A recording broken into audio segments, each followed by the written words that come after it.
Assalamualaikum warahmatullahi wabarakatuh. Saya doakan semoga semua sahabat dalam keadaan yang baik, sentiasa dalam rahmat, perlindungan dan kasih sayang Allah, insya-Allah. Okey, alhamdulillah. Kini tiba giliran saya pula untuk slot Qalbun Salim. Saya nak ucap terima kasih kepada Hadijah. Allah bagi dia ilham untuk wujudkan slot ini dan keluarkan list-list nama. Kita anggaplah sebagai amanah yang perlu kita sampaikan untuk kita sama-sama memanfaatkan masa yang ada lah, sedikit masa yang Allah beri pada kita. Okey, insya-Allah. Okey, untuk kali ni saya nak buat book review tentang satu buku yang saya dah baca, iaitu bukunya adalah Be Ashmi Elohim. Okey, Be Ashmi Elohim ni adalah satu satu novel. Dia bukan buku ilmiah dan dia adalah tulisan Dr. Mazli Malik. Okey. Kenapa saya pilih buku ni? Ada beberapa sebab. Okey, sebabnya yang pertama adalah penulis itu sendiri. Okey, kita sedia maklum yang Dr. Mazli sebelum dia join politik, dia adalah seorang ahli akademik yang disegani, ya. Dan dia ni kalau kita tengok peribadi dia sendiri masa dia jadi Menteri Pendidikan, dia sangat down to earth tau. Dia sangat rendah diri dan dia, macam saya sendiri pernah berjumpa dengan dia secara personal. Masa tu ada program di UTHM. Dia masuk sebab dia nak merasmikan program TVET ke apa, tak silap saya. Beberapa orang, ramailah cikgu-cikgu daripada sekolah menengah ni yang diwajibkan, yang kena hadir, dan saya berpeluang. Bila dia masuk aja dewan tu, dia tak macam menteri-menteri lain tau. Dia melambai dekat kita, buat kita macam dekat dengan dia.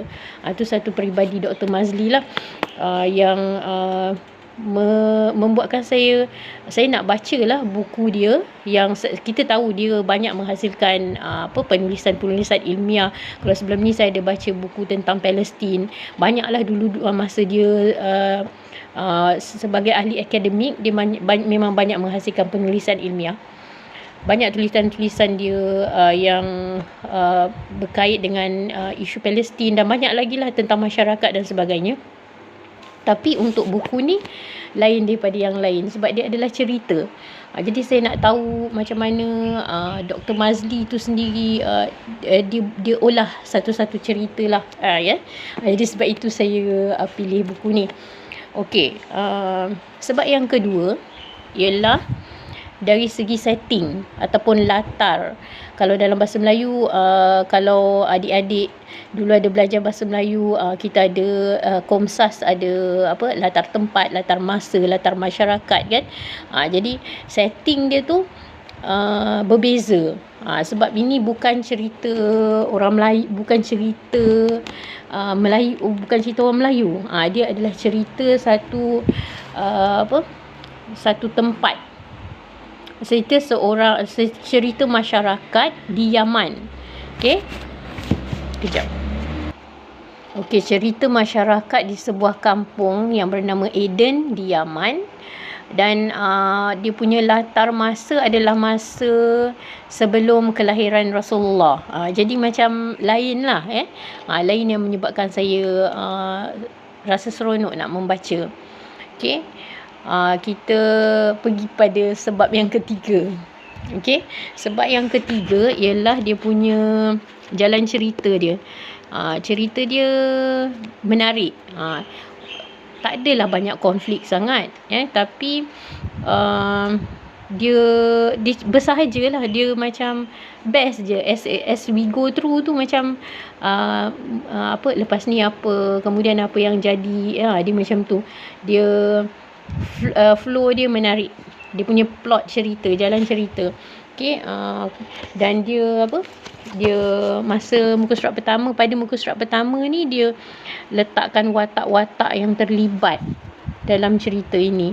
Okey, dia ada lukis, adalah sikit gambar, bukanlah gambar itu yang menarik perhatian sebenarnya, tapi jalan ceritanya. Okey, dia sedikit tentang kisah dalam cerita ni ialah berkaitan dengan watak utama, iaitu Ghulam, seorang remaja yang berumur 15 tahun.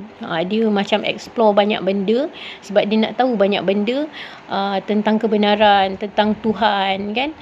Jadi saya tak nak cerita panjang, nanti sahabat boleh dapatkan buku ni di Shopee ataupun Iman Publication ke, cuba bacalah.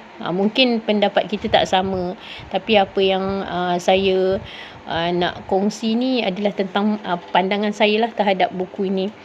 Okey, yang keempat dan mungkin yang terakhir adalah ending cerita ni.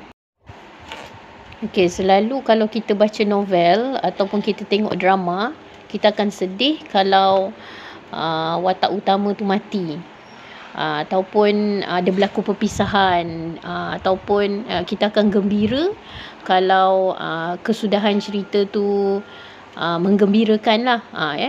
Okey, tapi untuk buku ni, Dr. Mazli akhirkan cerita ni dengan kematian watak utama tu, tapi kita tak rasa sedih. Jadi dia ada sesuatu yang berlaku, kemudian watak utama tu dibunuh oleh raja, tapi bila dia mati, orang di sekeliling tu semua yang menyaksikan kejadian dia dipanah tersebut, semua mengucap Allahu Akbar. Macam semua menyedari bahawa tentang kekuasaan Tuhan. Semua mengagungkan Allah. Jadi rasa macam syiar Islam tu dapat ditegakkan.